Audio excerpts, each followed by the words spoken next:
আজকের মজার গল্প ধ্যানমগ্ন গোপাল। গোপাল সকাল সকাল পড়ে পড়ে ঘুমোচ্ছিল। ওদিকে গোপালের গিন্নি সকাল সকাল উঠে স্নান সেরে পুজো করছে। গোপাল ঘুমোতে ঘুমোতে হঠাৎ শুনতে পায় পুজোর ঘন্টার আওয়াজ। চোখটা খুলে যখন দেখে, কি ব্যাপার, এত সকাল সকাল গিন্নি পুজো করছে না বেলা হয়ে গেল? গোপাল উঠে বসে গিন্নিকে বলে, গিন্নি কি ব্যাপার, আজকে কি বেলা গড়িয়ে গেল নাকি? তুমি আজকে তাড়াতাড়ি পুজো করছো না বেলা গড়িয়ে পুজো করছো? বলে, তোমার জন্য কি আমি পুজো অপেক্ষা করে বসে থাকবো? তুমি পড়ে পড়ে বেলা পর্যন্ত ঘুমিয়ে থাকবে আর আমি পুজো করব না? বলে, ও তাহলে বেলা গড়িয়ে গেছে? বলে, হ্যাঁ গো হ্যাঁ, তুমি আর কতক্ষণ শুয়ে থাকবে শুনি? আর রাজসভাই বা কবে যাবে? বলে, এই তো যাবো এক্ষুনি। বলে, শোনো, সামনে জন্মাষ্টমী আসছে কিন্তু, আর সমস্ত পূজার্চনার ব্যবস্থা তুমি করবে, যেন জাঁক জমক করে হয়। গোপাল বলে, কেন জাঁক জমক করে কেন? যেমন পুজো হয় তেমনই হবে। বলে, না, অত কথা শুনতে চাই না, জাঁক জমক করে যেন পুজো হতে হবে। এদিকে গোপাল মনে মনে ভাবে, এই রে, গিন্নি আবার ট্যাগ থেকে খসানোর চিন্তা ভাবনা করছে। ওদিকে রাজসভা শুরু হয়ে যায়। গোপাল কিছুক্ষণ বাদে রাজসভায় গিয়ে উপস্থিত হয়। রাজামশাই বলে, মন্ত্রী, তোমাকে যে দায়িত্বগুলো দিয়েছিলাম প্রজাদের সুবিধে অসুবিধাগুলো দেখার জন্য, ওগুলো কি তুমি ঠিক করে দেখছো?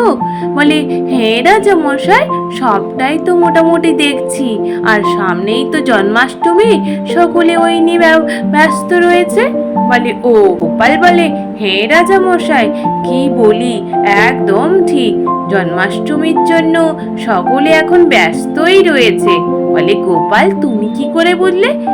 আমি আবার কি করে বুঝবো? আমাদের বাড়ির গিন্নি তো আমার মাথা খারাপ করে দিচ্ছে, বলে কিনা জাঁক জমক করে পুজো করতে হবে। বলুন রাজামশাই, জন্মাষ্টমী পুজো এমনি যেমন হয় সাধারণভাবে রোজের পুজোর মতো করলেই তো হয়, ওখানে আবার জাঁক জমক করে করার কি দরকার, তাই না? বলুন। মন্ত্রীমশাই মনে মনে হবে, এটাই সুযোগ গোপালকে চাপের মধ্যে রাখার। রাজামশাই জানেন, আমি আজকে ভোর রাত্রে স্বপ্ন দেখেছি গোপালের বাড়িতে জাঁক জমক করে পুজো হচ্ছে, এমনকি সভাসদ সকলকে ডেকে নিয়ে নেমন্তন্ন করে খাওয়াচ্ছে, বুঝলেন? রাজামশাই বলে, তাই তো গোপাল, মন্ত্রীও স্বপ্ন দেখেছে, তার মানে তোমাকে তো জাঁকজমক করে পুজোটা করতেই হবে। গোপাল তো বেচারা ফাঁদে পড়ে যায়। গোপাল মনে মনে চিন্তা করে, না, আমাকে তো অন্য কোনো উপায় অবলম্বন করতে হবে। ওই দিন রাজসভা শেষ হয়ে যাওয়ার পরে মন্ত্রী মশাই বাড়িতে গিয়ে একটা ওই ফর্দ বানিয়ে ফেলে। মন্ত্রী গিন্নি এসে বলে, কি ব্যাপার গো, তুমি হঠাৎ করে ওই রকম করে কাগজের মধ্যে কি এমন ফর্দ বানিয়ে বসে রইলে? বলে, গিন্নি, গোপালকে যে ফাঁদে ফেলতে হবে, তার জন্য ব্যবস্থা করছি। গোপালের গিন্নিকে এই তালিকাটা দিয়ে আসবো, কেনাকাটা করার বলবো, যাতে পূজার্চনা অনেক বড় করে করে। এইরূপ বলে সকাল সকাল উঠে গিয়ে গোপালের বাড়ি যায়। ওই সময় গোপাল বাড়িতে ছিল না। গোপালের গিন্নিকে গিয়ে মন্ত্রীমশাই বলে, এই যে গোপাল বউ, শুনলাম তোমাদের বাড়িতে জন্মাষ্টমী পুজো হবে। বলে, হ্যাঁ মন্ত্রী মশাই। বলে, জানো, আমি স্বপ্ন দেখেছি তোমাদের বাড়িতে জাঁক জমক করে পুজো হচ্ছে, এমনকি সভাসদদের সকলকেও নেমন্তন্ন করে খাওয়াচ্ছ। বলে, তাই নাকি মন্ত্রী মশাই? বলে, হ্যাঁ গো গোপাল বউ, এই যে একটা কাগজে সমস্ত লিখে নিয়ে এসেছি, এই সমস্ত জিনিসপত্র কেনাকাটা করে তারপর পূজার্চনা করো, কেমন? এইরূপ করে মন্ত্রী মশাই বলতে থাকে। ওই সময় গোপাল যখন ঘরে ফিরে আসছিল, দরজার আড়াল থেকে সবটাই শুনতে পায়। বলে, বেটা মন্ত্রী মশাই, আরো আমার গিন্নির কানে মন্ত্রণা দেওয়া, না, আমাকে তো এবার কিছু করতে হবে। গোপাল ওই সময় ওখান থেকে চলে গিয়ে উল্টে পুটি ন্যাপলাদেরকে নিয়ে বলে, চল আমরা তাল গাছের তলায় যাই, তাল কুড়োতে হবে তো, নইলে তালের পিঠে কি করে হবে জন্মাষ্টমীতে? বলে, হ্যাঁ গো দাদু, চলো চলো। বলে, বলে শোন, তোদেরকে একটা কথা শিখিয়ে দিচ্ছি, যা যা বললাম তাই তাই করবি। তোরা মন্ত্রীমশাইয়ের পিছু ছাড়বি না। আমি যা পরিকল্পনা করেছি তোরা যেন আমাদের সাথে থাকিস। বলে বেশ দাদু, তাই হবে। ওই সময় পণ্ডিত মশাই রাস্তা দিয়ে যাচ্ছিল। পণ্ডিত মশাই দেখতে পেয়ে ওখান দিয়ে সোজা রাজসভায় যায়। রাজসভায় গিয়ে রাজামশাইকে বলে, রাজামশাই জানেন গোপাল রাজসভায় আসবে কি? এমনকি বাচ্চাদেরকেও পাঠশালায় পাঠায় না, বাচ্চাদের নিয়ে তালকুড়োতে তাল বাগানের মধ্যে ঘুরে বেড়াচ্ছে। রাজামশাই বলে এটা তো ঠিক নয়। তারপর গোপাল আসতেই রাজামশাই বলে, গোপাল তুমি বাচ্চাদেরকে পাঠশালায় না পাঠিয়ে তালবাগানের মধ্যে ঘুরে বেড়াচ্ছ কেন? গোপাল বলে, রাজামশাই কোথায় পাঠশালায় পাঠায়নি, পাঠশালা তো ওরা গেছিল, তারপর তারা আমার সাথে তালবাগানে গেছে তাল কোড়াতে। রাজামশাই বলে, ও তাই তো? বলে হ্যাঁ রাজামশাই। মশাই বলে, রাজামশাই গোপাল পুজো করার জন্য ওই সমস্ত কিছু ওই বাচ্চাদের দিয়ে এদিক ওদিক করে সমস্ত কিছু ব্যবস্থা করছেন, বুঝেছেন? বলে তাই না কি গোপাল? গোপাল বলে, না না রাজামশাই, মন্ত্রীমশাই কি এমন কথা বলছেন? মন্ত্রীমশাই বলে, গোপাল মনে প্রাণে যদি ওই ভক্তি থাকে তাহলে সব কিছুর ব্যবস্থা হয়ে যায়, বুঝলে? আমার যেমন মনে ভক্তি রয়েছে, তাই আমি সমস্ত কিছু যখন পূজা অর্চনা করি সবটাই হয়ে যায়। গোপাল বলে, মন্ত্রীমশাই তার মানে আপনি বলছেন আমার মনে ভক্তি নেই, তাই তো? তাই আমি তেমন কিছু করতে পারি না? বলে না গোপাল। তারপর গোপাল মাথায় মনে মনে চিন্তা করে যে না, এবার তো আমায় কিছু করতে হবে। গোপাল বাড়ি ফিরে গিয়ে মিছিমিছি ধ্যানে বসে যায়। গোপালের গিন্নি বলে, কি গো তুমি এ কি করছো? এই ধ্যানমগ্ন হয়ে কি করছো? গোপাল বলে, গিন্নি আমি এখন ভক্তি আনছি মনের মধ্যে, আমার মনের মধ্যে কোনো ভক্তি নেই, সুতরাং আমাকে একদম কোনো রকমের ওই জ্বালাতন করবে না, বুঝলে? গোপালের গিন্নি বলে, এ কি কথা বলো? তুমি যদি এরূপ ধ্যানে মগ্ন থাকো তাহলে আমি জন্মাষ্টমীর সমস্ত রকমের ব্যবস্থা কি করে করব? একটুখানি চোখ খুলে বলে, তুমি চলে যাও, মন্ত্রী মশাইকে নিয়ে সমস্ত ব্যবস্থা করে ফেলো, রাজসভায় তো মন্ত্রী মশাই আছে, তাই না?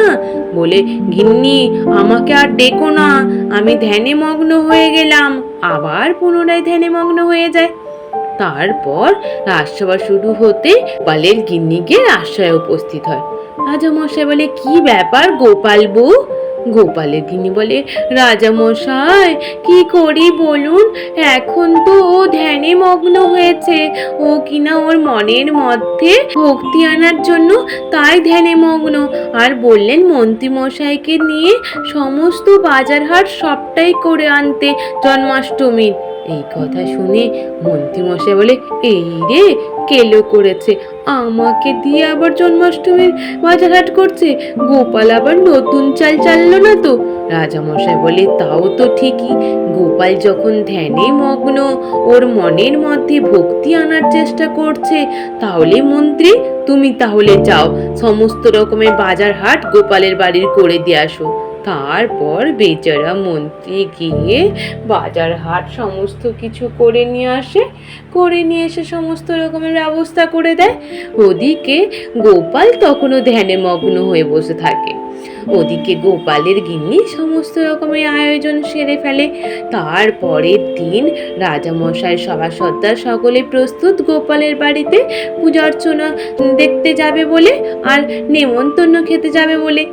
অমন সময় রাজামশাই বলে, গোপাল তো এখনো ধ্যানে মগ্ন, তাহলে কি যে হবে, রান্না বান্না খাওয়া দাওয়ার ব্যবস্থা যে কি হবে কে জানে। অমন সময় গোপাল এসে উপস্থিত। গোপাল এসে বলে, রাজামশাই মনের ভিতর ভক্তিভাব চলে এসছে রাজামশাই।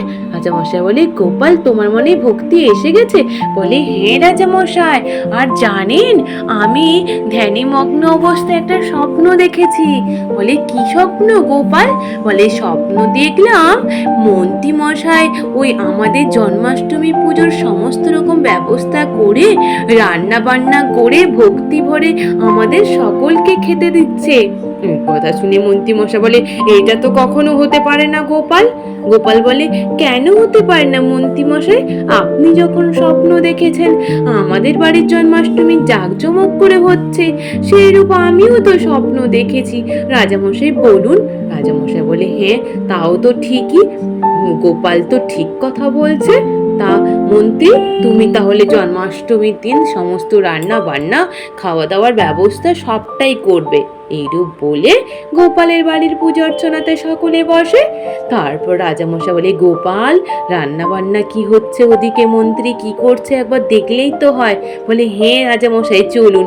রাজামশাই গোপাল এসে যখন দেখে মন্ত্রীমশাই সমানেই রান্না বান্না করতে থাকে, রাজামশাই গোপাল বলে, কি মন্ত্রীমশাই, যেভাবে আপনি মন দিয়ে ভক্তি ভরে রান্না বান্না করছেন নিশ্চিত খুব ভালো স্বাদের হবে। আমরা সকলে প্রস্তুত আছি, কিন্তু তাড়াতাড়ি করে খাবার দাবার প্রস্তুত করে নিয়ে আসুন। হ্যাঁ। এই কথা শুনে মন্ত্রীমশাই তো আগে গর্গস করতে থাকে। আজ এই পর্যন্ত। নিশ্চিত তোমাদের সকলের ভালো লেগেছে। আর যদি ভালো লেগে থাকে তাহলে একটু লাইক আর সাবস্ক্রাইব করে দিও। আর তোমরা সকলে ভালো থেকো, কেমন? টাটা।